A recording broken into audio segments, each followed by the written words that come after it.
નમસ્કાર મિત્રો, હું રાજેશ ભાસ્કર આપ સૌનું યુટ્યુબમાં આપણી આ ચેનલ પર સ્વાગત કરું છું. મિત્રો, આજે આપણે તારીખ 7 માર્ચ 2024ના કેટલાક મોસ્ટ ઇમ્પોર્ટન્ટ કરંટ અફેર અને અગાઉની પરીક્ષામાં પૂછાયેલા કેટલાક ઇમ્પોર્ટન્ટ પ્રશ્નો વિશે ડિટેલમાં ચર્ચા કરીશું, જે આપને આવનારી પરીક્ષા માટે ખૂબ જ ઉપયોગી સાબિત થશે. તો મિત્રો, આપ આ ચર્ચા સાથે જોડાઈ રહેજો અને વિડીયોને પહેલેથી લઈને છેલ્લે સુધી પૂરેપૂરો જોવાનો આગ્રહ રાખજો. તો ચલો મિત્રો, શરૂ કરીએ. શરૂઆત કરતાં પહેલાં જણાવી દઉં કે જો તમારે આપણી આ યુટ્યુબ ચેનલને સબસ્ક્રાઇબ કરવાનું બાકી હોય તો ચેનલને સબસ્ક્રાઇબ કરજો, નોટિફિકેશન બેલ આઇકોનને પ્રેસ કરીને, અને જો તમને વિડીયો પસંદ આવે તો વિડીયોને લાઇક કરજો અને તમારા મિત્રો જોડે આ વિડીયોની લિંકને શેર કરજો. તો શરૂઆત કરીએ. સૌપ્રથમ જોઈશું અગાઉની પરીક્ષામાં પૂછાયેલા સામાન્ય વિજ્ઞાનના પ્રશ્નો, જેના જવાબો તમારે મને કમેન્ટમાં લખીને જણાવવાના છે. વિડીયોના લાસ્ટમાં જ્યારે હું તમને આ દરેક પ્રશ્નના જવાબ જણાવું ત્યારે તમારે ચેક કરવાનું છે કે તમે આપેલા પ્રશ્નોના જવાબમાંથી કેટલા પ્રશ્નોના જવાબ સાચા છે. ત્યારબાદ શું કરવાનું છે, તમને ખબર જ છે કે ડેલી જીકે ટેસ્ટમાં આપણે રોજ 10 પ્રશ્નો પૂછીએ છીએ. આ 10 પ્રશ્નોમાંથી તમારા કેટલા પ્રશ્નોના જવાબ સાચા પડ્યા છે એ પણ તમારે કમેન્ટમાં લખીને જણાવવાનું છે. 10 પ્રશ્નોની વાત કરીએ તો 5 પ્રશ્નો સામાન્ય વિજ્ઞાનના છે. બાકીના જે 5 પ્રશ્નો છે એ ગુજરાતની કલા, સંસ્કૃતિ અને વારસાના છે. તો તમે તમારા આન્સર આપવાની છે કમેન્ટ બોક્સમાં, અને હું આજના કરંટ અફેરનો પ્રથમ પ્રશ્ન છે એની શરૂઆત કરું છું. આજનો પ્રથમ પ્રશ્ન છે, તાજેતરમાં L&T કંપનીએ ગુજરાતમાં કયા સ્થળે સ્વદેશી રીતે હાઇડ્રોજન ઇલેક્ટ્રોલાઇઝર બનાવ્યું છે? L&T કંપનીએ ગુજરાતમાં, અહીંયા ગુજરાત તો રહી ગયો છે, ગુજરાતમાં કયા સ્થળે સ્વદેશી રીતે વિકસિત હાઇડ્રોજન ઇલેક્ટ્રોલાઇઝર બનાવ્યું છે? તો જવાબ આવશે હજીરા ખાતે. કઈ જગ્યાએ? હજીરા ખાતે. તો તાજેતરમાં એન્જિનિયરિંગની જે અગ્રણી કંપની છે લાર્સન એન્ડ ટુબ્રો, એણે ગુજરાતમાં હજીરામાં અહીંયા અલગ આવી ગયું છે, એએમના એક હેવી એન્જિનિયરિંગ કોમ્પ્લેક્સ, ઓકે બરાબર, એએમના એક હેવી એન્જિનિયરિંગ કોમ્પ્લેક્સ ખાતે ગ્રીન હાઇડ્રોજન પ્લાન્ટની અંદર તેનું પ્રથમ અને સ્વદેશી રીતે ઉત્પાદિત ઇલેક્ટ્રોલાઇઝર શરૂ કર્યું છે. આ પ્લાન્ટ 1 મેગાવોટ અને એની વિસ્તરણ ક્ષમતા કેટલી છે? 2 મેગાવોટ સુધીની. તો 1 મેગાવોટ છે તેની રેટેડ પાવર ક્ષમતા દર્શાવતું ઇલેક્ટ્રોલાઇઝર 200 ન્યૂટન મીટર ક્યુબ પર હવર એનું હાઇડ્રોજન ઉત્પન્ન કરવામાં તે સક્ષમ છે. અને તે 2 સ્ટેક્સ અને ઇલેક્ટ્રોલાઇઝર પ્રોસેસિંગ યુનિટ ML400થી સજ્જ છે, જે સ્વદેશી રીતે ઉત્પાદિત અને એસેમ્બલ છે. તો ખાસ યાદ રાખજો, લાર્સન એન્ડ ટુબ્રોએ ગુજરાતમાં હજીરા છે ત્યાં આજે પ્રથમ સ્વદેશી રીતે વિકસિત ઇલેક્ટ્રોલાઇઝર બનાવ્યું છે. ઇલેક્ટ્રોલાઇઝર શું કરે ખબર છે? તો હાઇડ્રોજનને મુક્ત કરે. સપોઝ H2O છે, પાણી આપણે લઈએ તો પાણીમાંથી હાઇડ્રોજન મુક્ત કરે, એને પ્રોસેસને ઇલેક્ટ્રોલાઇઝર કહેવાય છે. L&T કંપનીની વાત કરીએ તો તમને ખબર છે કે L&T કંપનીની સ્થાપના 1946માં હેડક્વાર્ટર એનું મુંબઈમાં છે. અને હજીરાની વાત આવી તો મને યાદ આવે છે કે આપણે આઈ થિંક 2 વર્ષ પહેલાંની વાત છે કે ભારતમાં પ્રથમ વખત સ્ટીલ સ્લેગનો રોડ બનાવ્યો હતો હજીરામાં. અને ત્યારબાદ આ જ વર્ષે આપણે, તમને ખ્યાલ હોય તો ભણ્યા હતા કે ભારતમાં પ્રથમ સ્ટીલ સ્લેગનો હાઈવે એ બનાવવામાં આવ્યો છે. તમારે કહેવાનું છે કયા નંબરનો નેશનલ હાઈવે છે અને ક્યાંથી ક્યાં મતલબ જોડે છે, ક્યાંથી ક્યાં આવેલો છે. આન્સર આવડે તો કમેન્ટમાં લખીને જણાવજો. સેકન્ડ પ્રશ્ન, દર વર્ષે જન ઔષધિ દિવસ ક્યારે ઉજવવામાં આવે છે? તો જવાબ આવશે 7મી માર્ચ, એટલે કે આજનો દિવસ જન ઔષધિ દિવસ છે. તો સમગ્ર ભારતમાં 7મી માર્ચના રોજ જન ઔષધિ દિવસ તરીકે ઉજવવામાં આવે છે. 7 માર્ચ 2019થી જન ઔષધિ દિવસ ઉજવવાની શરૂઆત કરવામાં આવી હતી. આપણા વડાપ્રધાન નરેન્દ્ર મોદી દ્વારા જન ઔષધિ યોજનાની જાહેરાત 1 જુલાઈ 2015ના રોજ કરવામાં આવી હતી.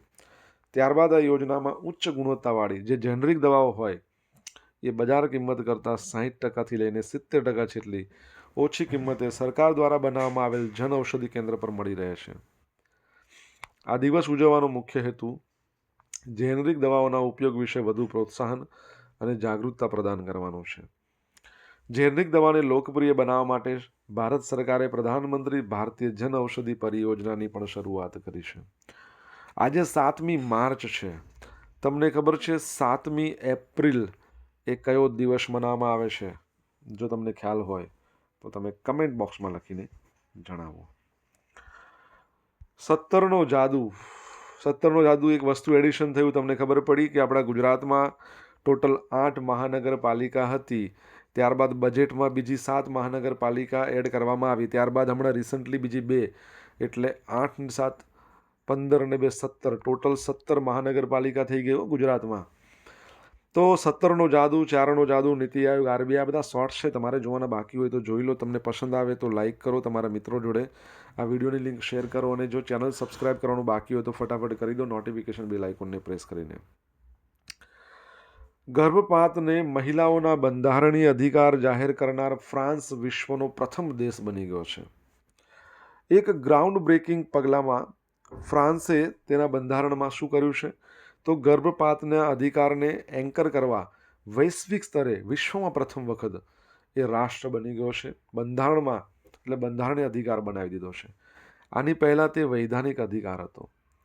ફ્રેન્ચ સંસદના વિશેષ સંયુક્ત સત્રમાં બંધારણીય સુધારાની તરફેણમાં મજબૂત બહુમતી જોવા મળી હતી, જેમાં સમર્થનમાં 780 અને વિરોધમાં 72 મત પડ્યા હતા.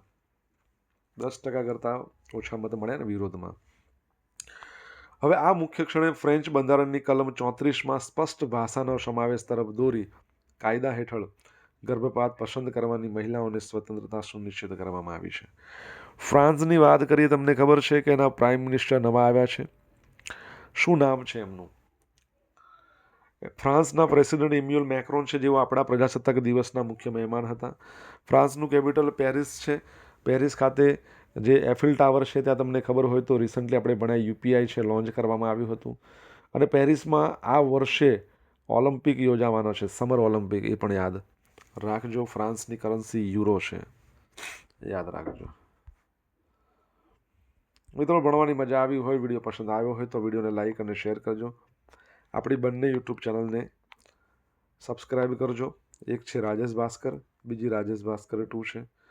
અને જો તમારે ડેલી કરંટ અફેરની પીડીએફ જોઈતી હોય તો ટેલિગ્રામ ચેનલ તમારે જોઈન કરવાની. તમને ડેલી કરંટ અફેરની પીડીએફ અહીંયા બિલકુલ ફ્રીમાં મળે છે, અને પોલ્સ પણ રમવા મળે છે. ઓકે, અને આપણી ચેનલને સબસ્ક્રાઈબ કરો ત્યારે નોટિફિકેશન બેલ આઇકોનને પ્રેસ કરી દેજો. તાજેતરમાં કેબિનેટે ગુજરાતમાં કેટલા સેમિકન્ડક્ટર યુનિટ સ્થાપવાની દરખાસ્તોને મંજૂરી આપી દીધી છે? તો જવાબ આવશે ગુજરાતમાં ટોટલ 2 સેમિકન્ડક્ટર પ્લાન્ટ. ભારતની વાત કરીએ તો ટોટલ ભારતમાં 3, 2 ગુજરાતમાં અને 1 આસામમાં. તો કેબિનેટે છે ભારતમાં સેમિકન્ડક્ટર યુનિટ સ્થાપવાની 3 ટોટલ દરખાસ્તો આવી છે અને મંજૂરી આપી. ગુજરાતમાં 2 છે અને આસામમાં 1, જેમાંથી ગુજરાત અને આસામમાં ટાટા ગ્રુપ એક એટલે ટોટલ 2 પ્લાન્ટ થા. અને બીજું છે મરુગપ્પા ગ્રુપની માલિકીનો CG power.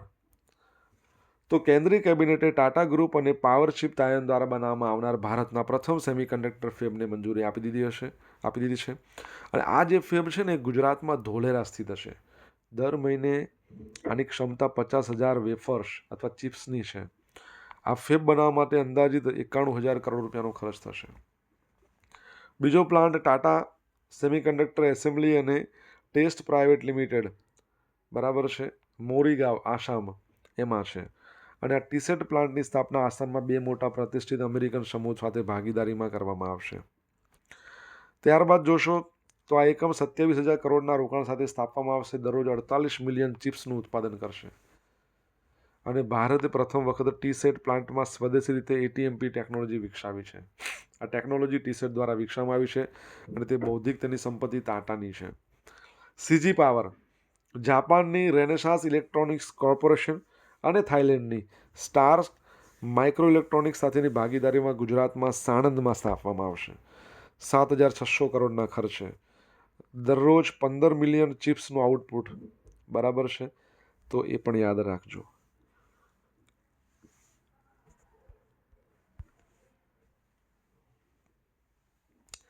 ₹5 crore Ayushman card જાહેર કરનારું ભારતનું પ્રથમ રાજ્ય કયું બન્યું છે? તો જવાબ આવશે ઉત્તર પ્રદેશ. કયું બન્યું છે? ઉત્તર પ્રદેશ. તો આયુષ્યમાન ભારત પ્રધાનમંત્રી જન આરોગ્ય યોજના હેઠળ 5 કરોડ આયુષ્યમાન કાર્ડ જારી કરનાર ઉત્તર પ્રદેશ ભારતનું પ્રથમ રાજ્ય બન્યું છે. અત્યાર સુધીમાં ઉત્તર પ્રદેશની વાત કરીએ તો 5,17,920 આયુષ્યમાન કાર્ડ જાહેર કર્યા છે. એમાંથી જે 74,38,000 ના 74 નથી 7,43,82,304 આટલા વ્યક્તિઓને ફાયદો થયો છે આ કાર્ડથી. આયુષ્યમાન ભારત યોજના દ્વિતીય અને તૃતીય સ્તરની સ્વાસ્થ્ય સેવા માટે કુટુંબ દીઠ 5 લાખનો વીમો પ્રદાન કરે છે. તમારે કહેવાનું છે આયુષ્યમાન ભારત યોજના છે, બરાબર છે, પ્રધાનમંત્રી જન આરોગ્ય યોજના, એની શરૂઆત કયા વર્ષમાં થઈ હતી? રાજ્ય સરકારો સાથેના જોડાણમાં પીએમજે એના અસરકારક અમલીકરણ માટે સોસાયટી રજિસ્ટ્રેશન એક્ટ 1860 હેઠળ નેશનલ હેલ્થ ઓથોરિટી એની રચના એક સ્વાયત્ત સંસ્થા તરીકે કરવામાં આવી છે. રાજ્ય આરોગ્ય એજન્સીએ રાજ્યમાં આજે પીએમજે યોજના છે, એબીપીએમજે, એના અમલીકરણ માટે જવાબદાર રાજ્ય સરકારની સર્વોચ્ચ સંસ્થા છે, બરાબર છે. સ્ટેટ હેલ્થ એજન્સીની વાત કરી. હવે ઉત્તર પ્રદેશની વાત કરી છે. ઉત્તર પ્રદેશ છે, એનું કેપિટલ છે લખનઉ, જેને નવાબોની નગરી કહેવાય છે. એના જે સીએમ છે યોગી આદિત્યનાથ અને ગવર્નરનું નામ શું છે? તો આનંદીબેન પટેલ, આપણા ગુજરાતના પ્રથમ મહિલા ચીફ મિનિસ્ટર. હાઈકોર્ટ એની આવેલું છે અલ્હાબાદમાં, તો એ બાબત પણ યાદ રાખજો.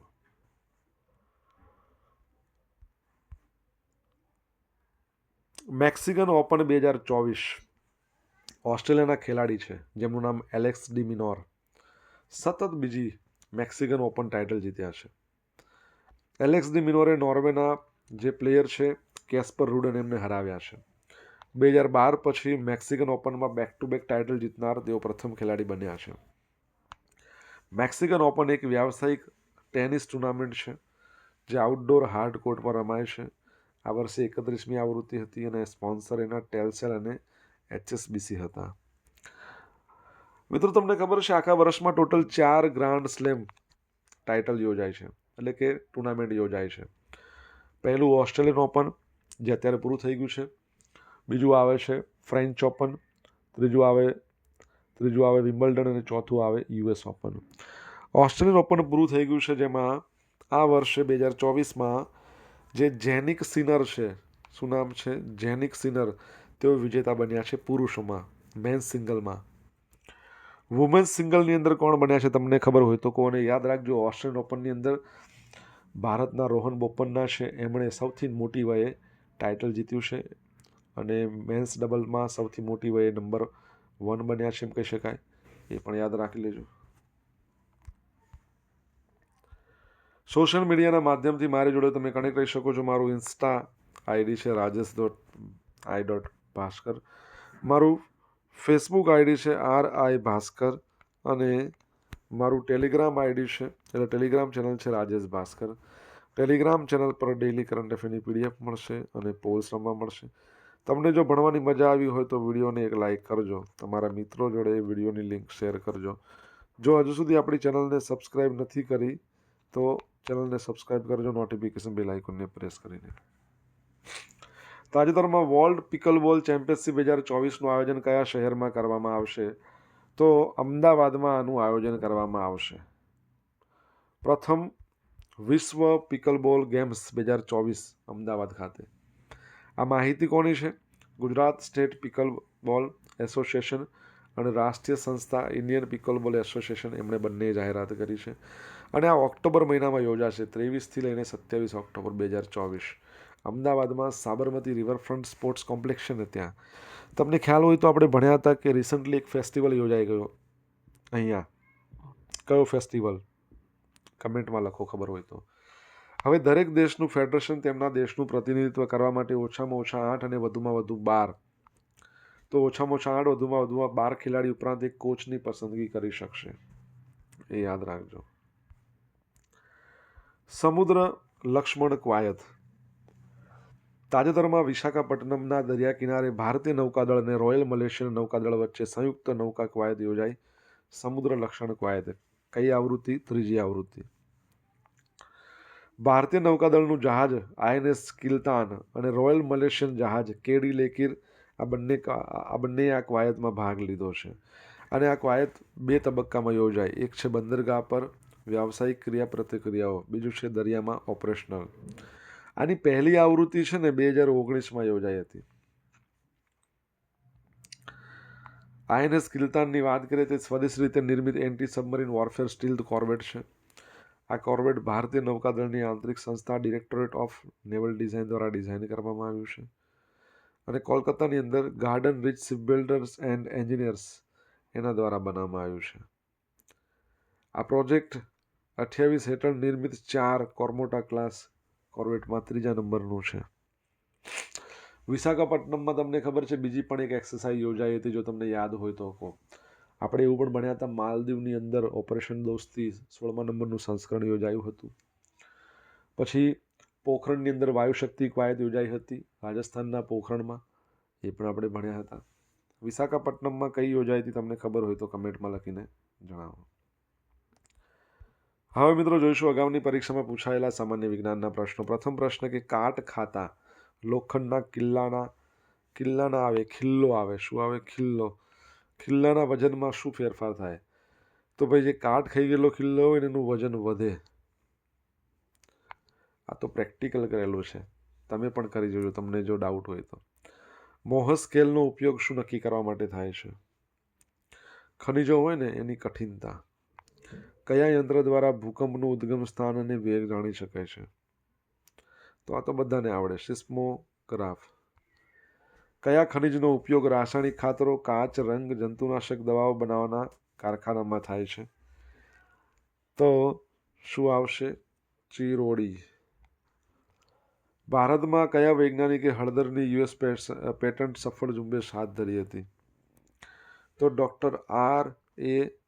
માશેલકર. હવે મિત્રો જોઈશું અગાઉની પરીક્ષામાં પૂછાયેલા ગુજરાતની કલા, ગુજરાતની સંસ્કૃતિ અને વારસો, આ બધાના પ્રશ્નો. પહેલો પ્રશ્ન, બનાસકાંઠા જિલ્લાના વાવ તાલુકાના ઠાકોરનું કયું નૃત્ય ખૂબ જાણીતું છે? તો યાદ રાખજો, મેરાયો. સેકન્ડ પ્રશ્ન, નીચેનામાંથી ગુજરાતનું કયું સ્થળ યુનેસ્કો દ્વારા વિશ્વ વારસાની સ્થળોની યાદીમાં સામેલ કરવામાં આવ્યું છે? તો યાદ રાખજો, ચાંપાનેર 2004માં. ભક્તિ નિકેતન આશ્રમમાં કયા સંન્યાસીએ ક્રાંતિકારી વિચારો સ્પષ્ટ અને નિડર બનીને રજૂ કર્યા હતા? તો સ્વામી સચ્ચિદાનંદ. ગુજરાતના કયા શહેરની બાંધણી સાડી દેશભરમાં પ્રસિદ્ધ છે, પ્રખ્યાત છે? તો ભાઈ જામનગરની વાત છે. અને ગુજરાતનું સૌથી મોટું પુસ્તકાલય કયું છે ને ક્યાં આવેલું છે? તો સેન્ટ્રલ લાઇબ્રેરી, જે આવેલું છે બરોડામાં. ક્યાં આવેલું છે? વડોદરામાં આવેલું છે. આ યાદ રાખજો. ભારતનું સૌથી મોટું પુસ્તકાલય કે તો એ કોલકાતામાં આવેલું છે, યાદ રાખજો. હવે મિત્રો જોશું ગઈકાલે પૂછેલા આ પ્રશ્નોના જવાબ. પહેલો પ્રશ્ન કે તાજેતરમાં મુખ્યમંત્રી ભૂપેન્દ્ર પટેલે કયા સ્થળેથી સુજલામ સુફલામ જળ અભિયાન 2024 છે એનો રાજ્યવ્યાપી પ્રારંભ કરાવ્યો છે? તો સુરેન્દ્રનગર. સેકન્ડ પ્રશ્ન, તાજેતરમાં જ સમાચારમાં રહેલા આંતરરાષ્ટ્રીય બિગ કેટ એલાયન્સની સ્થાપના કયા દેશમાં કરવામાં આવી? એટલે આનું હેડક્વાર્ટર ક્યાં બનશે? તો આપણા ભારતમાં. હવે મિત્રો આજે પૂછેલા પ્રશ્નોના જવાબ. પહેલો પ્રશ્ન હતો, ભારતનો પ્રથમ સ્ટીલ સ્લેગ હાઈવે એનું નામ નેશનલ હાઈવે 66.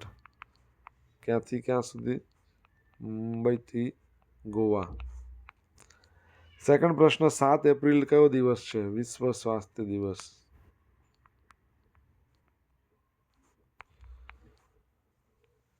ત્રીજો પ્રશ્ન, ચોથો નથી, ત્રીજો પ્રશ્ન શું છે? ફ્રાન્સના પીએમનું નામ શું છે? એટલ જેબ્રિયલ. ચોથા નંબરનો પ્રશ્ન, ABPMJ યોજના કયા વર્ષમાં એની શરૂઆત થઈ? 2018માં. પાંચમા નંબરનો પ્રશ્ન, Australian open women's single title 2024 કોણે જીત્યું? તો યાદ રાખજો,